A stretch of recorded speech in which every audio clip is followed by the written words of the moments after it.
Students, आज हम शुरू करेंगे बुक कीपिंग। ठीक है, तो बुक कीपिंग में देखिए ज़रा, book keeping is a process of recording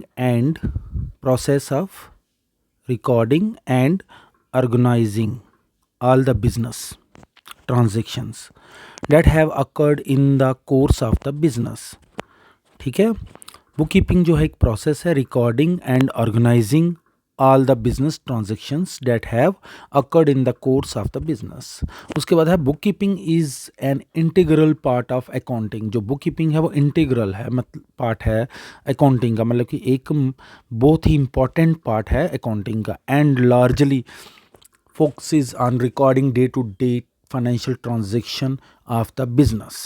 ठीक है, बुकिंग जो है वो इंटीग्रल पार्ट है ऑफ अकाउंटिंग। ठीक है जी। फिर उसके बाद है all the financial transaction such as sales, earned revenue, payment of taxes, earned interest payable and other operational expenses. ठीक है, ऑल द फाइनेंशियल ट्रांजेक्शन्स, ध्यान से सुनिए, all the financial transactions such as sales, earn revenue, ठीक है, payment of taxes, sales earn revenue एक ही है, जो आप सेल्स करते हो उससे रेवेन्यू आता है जब। Payment of taxes, earned interest, जो आप इंटरेस्ट रिसीव्ड करते हैं, जो आपकी इनकम है।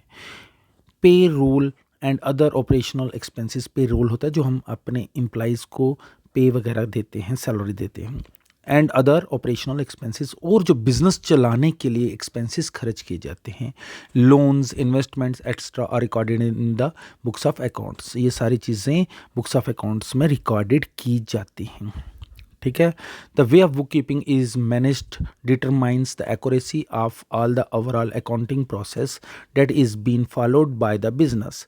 दस book keeping ensure that the record of financial transactions are up to date and more importantly accurate। वो up to date होना चाहिए और more importantly accurate, और वो बिल्कुल accurate होना चाहिए। ठीक है, और वो बिल्कुल accurate होना चाहिए। ओके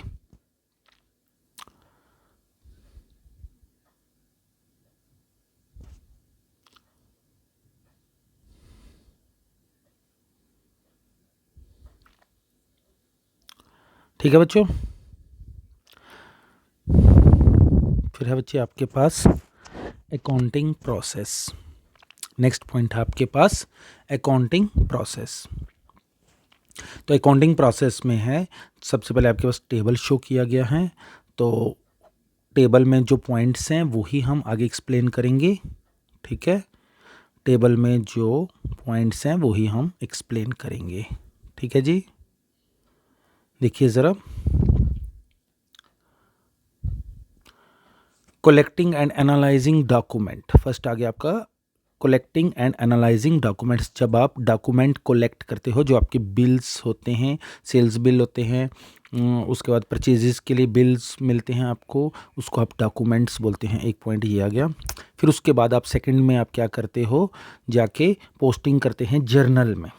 ठीक है, तो जर्नल के लिए आपको पहले फार्मूला, रूल्स, रेगुलेशंस का पता लगेगा, फिर आप जर्नल कर पाएंगे। तो जर्नल के बाद हम क्या करते हैं, जर्नल में क्या होता है कि आप पूरी रिकॉर्डिंग करते हैं, जो भी आपके पास जो भी ट्रांजैक्शंस हुई, जो फाइनेंशियल ट्रांजैक्शन। उसके बाद आपका थर्ड पॉइंट होता है लेजर अकाउंट।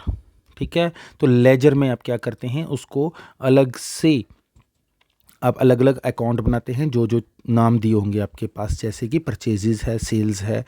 ठीक है, किसी का नाम पे आपने परचेज़ किया है, उससे उधार पे, उस किसी को उधार पे सेल किया है क्रेडिट पे। ठीक है, फिर लेजर अकाउंट जब बन जाएंगे, उसके बाद आपका बनेगा ट्रायल बैलेंस। तो ट्रायल बैलेंस में आप क्या करेंगे, ट्रायल बैलेंस में आप दो आपकी साइड्स बनेंगी, डेबिट और क्रेडिट, और वो आपस में टैली करने चाहिए, उनका जो अमाउंट है वो टैली करना चाहिए। इन केस अगर आपका टैली नहीं कर रहा है तो उस वो आपका मतलब कि कोई मिस्टेक हुई है आपसे, तो आपको पूरा चेक करना पड़ेगा। ठीक है, तो उसके बाद आपका ट्रायल बैलेंस अगर ठीक हो जाता है तो फिर उसके बाद आपका एडजस्टमेंट एंट्रीज आती हैं। और एडजस्टमेंट के बाद आपका एडजस्टमेंट ट्रायल बैलेंस आता है और फिर उसके बाद प्रिपरेशन ऑफ फाइनेंशियल स्टेटमेंट आती है। फाइनेंशियल स्टेटमेंट में आपने क्या करना है, जो आपका प्रॉफिट जो लॉस है वो बिज़नेस के जो फाइनेंशियली हेल्थ के बारे में पता चल जाएगा, ठीक है। उसके बाद आपका पोस्ट क्लोजिंग एंट्रीज आएगी, आपकी मतलब कि क्लोजिंग एंट्री से पहले जो करना होता है वो आपका पता लगेगा। फिर उसके बाद है पोस्ट क्लोजिंग ट्रायल बैलेंस, फिर आपके पोस्ट क्लोजिंग ट्रायल बैलेंस आएगा। फिर आपका ये आपका सारा अकाउंटिंग प्रोसेस है, ठीक है। तो ये अकाउंटिंग प्रोसेस है आपका। तो इसके बाद है आपका, इसका फर्स्ट पॉइंट मैं आपको एक्सप्लेन करके जो वो बता देता हूँ, collecting and analysing accounting documents. It is very important step in which you examine the source document and analyze them. For example, cash bank sales purchases related documents. This is continuous process throughout the accounting period. तो आपके पास example बताइए, cash का भी आपके पास कोई documents होंगे, आपने purchase किया, सेल किया तो उसका होगा। फिर उसके बाद बैंक में अगर आप पैसे जमा करने जाते हैं तो वहाँ से रिसिप्ट मिलेगा आपको, सेल्स की भी होती है, परचेज़ की होती है, और रिलेटेड डॉक्यूमेंट्स जो होते हैं वो भी होना चाहिए। This is continuous process through out the accounting period. और ये थ्रू आउट जो मतलब कि ये काम चलता रहेगा, क्योंकि बिज़नेस में आपको पता है बेटा रोज़ का फिर ये काम चलना है कि आप पैसे जमा कर रहे हैं, परचेज़ कर रहे हैं, सेल कर रहे हैं, ठीक है, एक्सपेंसेस खर्च कर रहे हैं, ये सारी चीज़ें आपके डे टू डे बिजनेस में काम आएंगी। फिर उसके बाद है बच्चों आपके पास पोस्टिंग इन जर्नल। तो उसके बाद आप जर्नल पे पोस्ट करते हैं, तो पोस्ट करने के लिए क्या करना पड़ेगा, on the basis of the above documents you pass journal entries using double entry system. इसलिए आपको डबल एंट्री सिस्टम का फार्मूलेज यूज़ करने पड़ेंगे जिसमें डेबिट और क्रेडिट आएगा, ठीक है। तो बैलेंस रिमेनिंग्स इक्वल, और उसके बाद आपका बैलेंस जो इक्वली होना चाहिए। The process is repeated through out the accounting period. तो अकाउंटिंग पीरियड के बाद आपका ये फिर कंटिन्यू चलेगा। फिर उसके बाद आपका लेजर में पोस्ट होगा, posted in ledger accounts. Ledger is a simply a collection of the all accounts. वो सारे जितने भी अकाउंट्स होंगे उसकी कलेक्शन है। Usually this is also a continuous process for the whole accounting period, ठीक है, वो भी पूरे साल काम चलता रहेगा। प्रिपरेशन ऑफ ट्रायल बैलेंस, उसके बाद आप ट्रायल बैलेंस बनाएंगे। As the name suggest, trial balance is a summary of all the balances of ledger accounts irrespective of whether they carry debit balance और credit balance, since we follow double entry system.